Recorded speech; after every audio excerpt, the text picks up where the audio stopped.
China is a very interesting country from which there is a lot of things to learn. But she's also a danger to the continent if we are not careful. What is there to learn from China? The thing to learn from China is that during our lifetime, the Chinese, through their ingenuity, have succeeded in lifting nearly 800 million people out of poverty. What did the Chinese do? Is there something that we can learn from them? I think there is. Those of you who have the advantage and the privilege of serving in government, ask yourself, what did the Chinese do that within our own lifetime they succeeded in doing that? And they are everywhere, the Chinese. They know what they want. I think the first thing that you must do, you must know what you want. You know, last year I was sitting and watching a Chinese news channel, and if you want to understand what others who are potentially your friends and enemies are doing, you must listen to their news. I was watching the CGTN, and I was listening to the 6,000 delegates in China sitting and thinking about China, how China will deal with Africa and the world 100 years from thence. The people who are there will not be alive. In many African countries, if you tell them to think about what will happen tomorrow, they say only God knows. No. I hold the view that when you are planning, you plan as if you will never die. And if you are prayerful, you pray as if you'll die the next minute. I'm suggesting that the Chinese have given us away. Today, the Chinese, and see how the Chinese are working with us. Which university in Africa worth its name does not have a Confucius Center? I do not know whether you have one here at UCC. Why do the Chinese have a Confucius Center? Because the mind is the standard of the man. Once you influence the mind, you can sit pretty because you can predict what the man will do. How many of you who are the middle class today, in addition to asking your children to read French and Germany, are now asking and encouraging their children, go ye and learn Mandarin? How many of you? Confucius Center to work on your mind. On our mind. And then, how many countries in Africa don't you find a stadium built by Chinese? And if it is not a stadium, it is your state house. And if it is not the state house, it's the African headquarters. And if it is not the African headquarters, it's infrastructure, is the road or the railway. And if it is not the railway, it is 4 lorries. And if it is not those, in the next 10 years, out of every 10 phones used by you will be Chinese. If it is not Techno, it is Infinix. If it is not Infinix, it's Huawei. No African country produces a phone, none. It's only Rwanda that is beginning to assemble some. There is something to admire about the Chinese. But if we want to benefit from the Chinese, we must be strong. We must be weak. We must not be weak. We must negotiate continentally. The Koreans are also small but strong. But if we are not careful, and I'm saying this, if we are not careful, in the next 25 years, all of us will be speaking Mandarin. If we are not careful. If we are not careful. Because the Chinese here are not here for charity. The Chinese are here to do business. And in the world of business, it is a cruel world where throats are literally cut. I'm reading a small book written by a young Chinese girl called Irene Yuan-sun, The Next Factory of the World. And the young Chinese girl is saying exactly what I'm saying. He says that Africa can benefit from China. Africa can be the next factory of the world. But it's not just going to happen.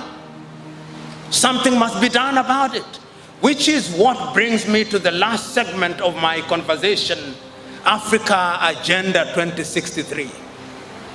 I remember on that day in Addis Ababa, Ethiopia, Nkosazana and Lamini Zuma, the then chairman of the Organization of the African Union, writing and reading an imaginary letter to Osagyefo Kwame Nkrumah.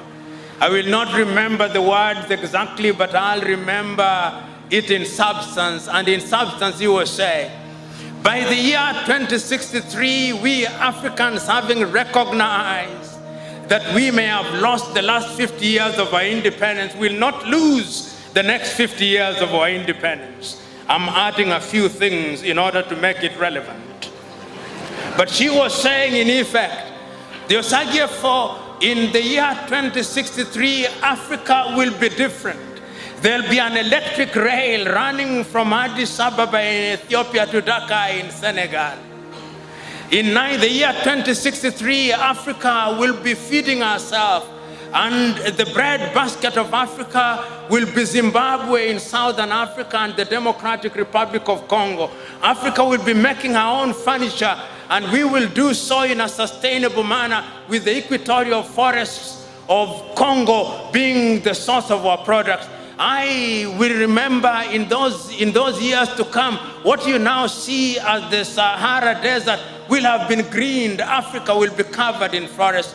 The Democratic Republic of Congo will become the equivalent of the Silicon Valley.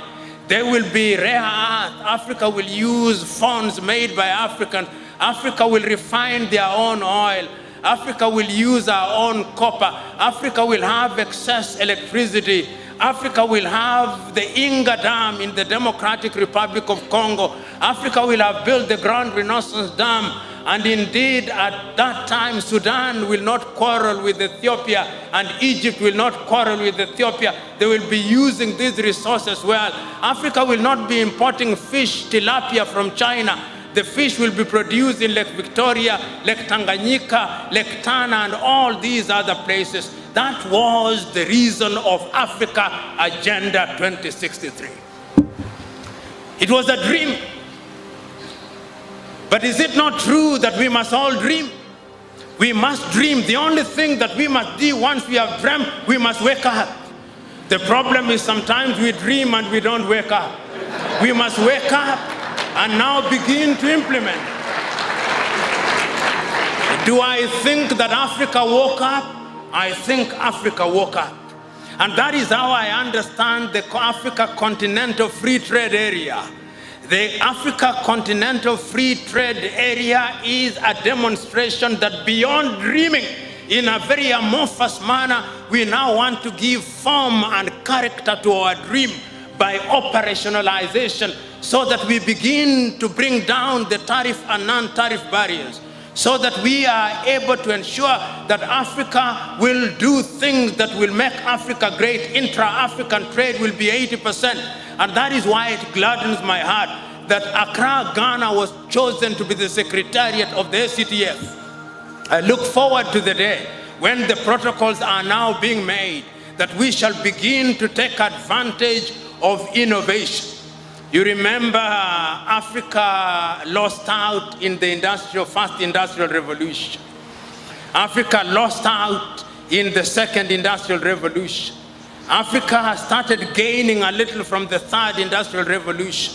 We are now in the fourth industrial revolution, where we are talking about artificial intelligence, we are talking about robotics, we are talking about the Internet of Things.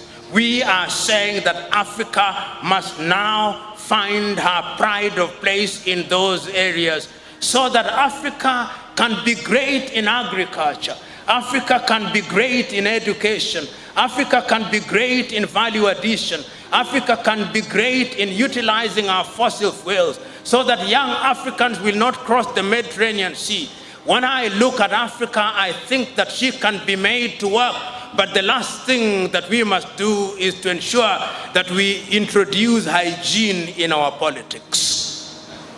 Because it all begins and ends with leadership. History has demonstrated, not once, not twice, but times without number, that when you have men and women who are good leaders and they know what they want, they can catapult their countries within a short time into the higher orbits of development. We must now begin to ask ourselves, how do we govern ourselves? How do we create a political environment where all these things can happen? I'm suggesting to us, without being arrogant, I'm speaking hopefully with the humility that will not sharpen the anger of leaders in this forum, but will open their eyes. When you are in a position of honor and privilege, remember that your duty is to serve.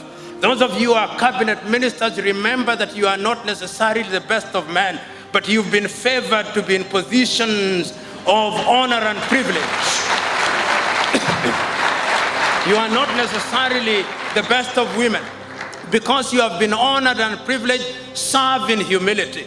And the problem in Africa is that many African leaders suffer from what I call the Jehovah complex.